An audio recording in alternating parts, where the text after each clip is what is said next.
ഏശയുടെ പുസ്തകത്തിൽ നിന്ന് 49 അധ്യായം 1 മുതൽ 6 വരെയുള്ള വാക്യങ്ങൾ. തീരദേശങ്ങളെ, വിദൂര ജനതകളെ, എൻ്റെ വാക്കുകൾ കേൾക്കുവിൻ. ഗർഭത്തിൽ തന്നെ എൻ്റെ കർത്താവ് വിളിച്ചു. അമ്മയുടെ ഉദരത്തിൽ വെച്ച് തന്നെ അവിടുന്ന് എന്നെ നാമകരണം ചെയ്തു. എൻ്റെ നാവിനെ അവിടുന്ന് മൂർച്ചയുള്ള വാളുപോലെയാക്കി. തൻ്റെ കയ്യിലുള്ള നിഴലിൽ അവിടുന്ന് എന്നെ മറച്ചു. എന്നെ മിനുക്കിയ അസ്ത്രമാക്കി. തൻ്റെ ആവനാഴിയിൽ അവിടുന്ന് ഒളിച്ചു വെച്ചു. ഇസ്രായേലേ, എൻ്റെ ദാസനാണ്. നിന്നിൽ ഞാൻ മഹത്വം പ്രാപിക്കും എന്ന് അവിടുന്ന് അരുളി ചെയ്തു. ഞാൻ പറഞ്ഞു, ഞാൻ യാർത്ഥമായി അധ്വാനിച്ചു. എൻ്റെ ശക്തി യാർത്ഥമായും നിഷ്ഫലമായും ചെലവഴിച്ചു. എങ്കിലും എൻ്റെ അവകാശം കർത്താവിലും പ്രതിഫലം ദൈവത്തിലുമാണ്. യാക്കോബിനെ തിരികെ കൊണ്ടുവരാനും ഇസ്രായേലിനെ തൻ്റെ അടുക്കൽ ഒന്നിച്ചു ചേർക്കാനും ഗർഭത്തിൽ വെച്ച് തന്നെ എന്നത് തൻ്റെ ദാസനായി രൂപപ്പെടുത്തിയ കർത്താവ് അരുളി ചെയ്യുന്നു. എന്തെന്നാൽ കർത്താവ് എന്നെ ആദരിക്കുകയും എൻ്റെ ദൈവം എനിക്ക് ശക്തി ആവുകയും ചെയ്തിരിക്കുന്നു. അവിടുന്ന് അരുളി ചെയ്യുന്നു, യാക്കോബിൻ്റെ ഗോത്രങ്ങളെ ഉയർത്താനും ഇസ്രായേലിൽ അവശേഷിച്ചിരിക്കുന്നവരെ ഉദ്ധരിക്കാനും നീ എൻ്റെ ദാസനായിരിക്കുക വളരെ ചെറിയ കാര്യമാണ്. എൻ്റെ രക്ഷ ലോക അതിർത്തി വരെ എത്തുന്നതിന് ഞാൻ നിന്നെ ലോകത്തിൻ്റെ പ്രകാശമായി നൽകും. കർത്താവായ യേശുമിശിഹായ്ക്ക് സ്തുതി. യോഹന്നാൻ എഴുതിയ സുവിശേഷം 13 അധ്യായം 21 മുതൽ 33 വരെയുള്ള വാക്യങ്ങൾ, 36 മുതൽ 38 വരെയുള്ള വാക്യങ്ങൾ. ഇത് പറഞ്ഞപ്പോൾ യേശു ആത്മാവിൽ അസ്വസ്ഥനായി. അവൻ വ്യക്തമായി പറഞ്ഞു, സത്യസത്യമായി ഞാൻ നിങ്ങളോട് പറയുന്നു, നിങ്ങളിൽ ഒരുവൻ എന്നെ ഒറ്റിക്കൊടുക്കും. അവൻ ആരെപ്പറ്റി പറയുന്നു എന്നറിയാതെ ശിഷ്യന്മാർ ആ കുലചിത്തരായി പരസ്പരം നോക്കി. ശിഷ്യന്മാരിൽ യേശു സ്നേഹിച്ചിരുന്നവൻ അവൻ്റെ വശത്തിലേക്ക് ചാരിക്കിടക്കുന്നിരുന്നു.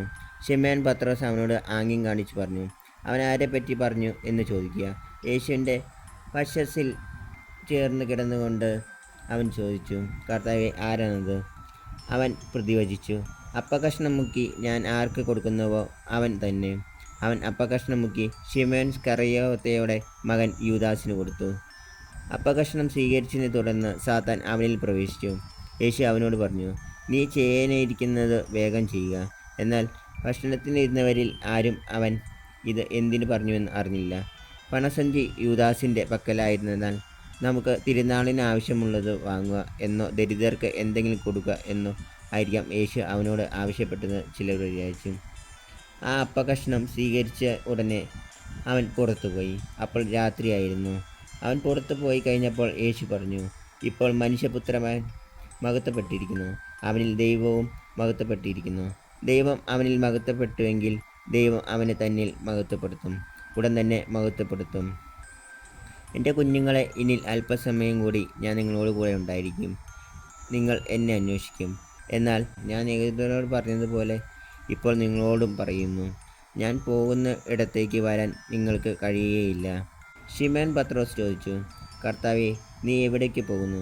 യേശു പ്രതിവചിച്ചു, ഞാൻ പോകുന്നിടത്തേക്ക് ഇപ്പോൾ എന്നെ അനുഗമിക്കാൻ നിനക്ക് കഴിയുകയില്ല, എന്നാൽ പിന്നീട് നീ അനുഗമിക്കും. പത്രോസ് പറഞ്ഞു, കർത്താവേ, ഇപ്പോൾ തന്നെ നിന്നെ അനുഗമിക്കാൻ എനിക്ക് കഴിയാത്തത് എന്തുകൊണ്ട്? നിനക്ക് വേണ്ടി എൻ്റെ ജീവൻ ഞാൻ ത്യാജിക്കും. യേശു പ്രതിവചിച്ചു, നീ എനിക്ക് വേണ്ടി ജീവൻ ത്യാജിക്കണം എന്നോ? സത്യസത്യമായി ഞാൻ നിന്നോട് പറയുന്നു, നീ എന്നെ 3 പ്രാവശ്യം തള്ളി പറയുന്നതുവരെ കോഴി കൂവുകയില്ല.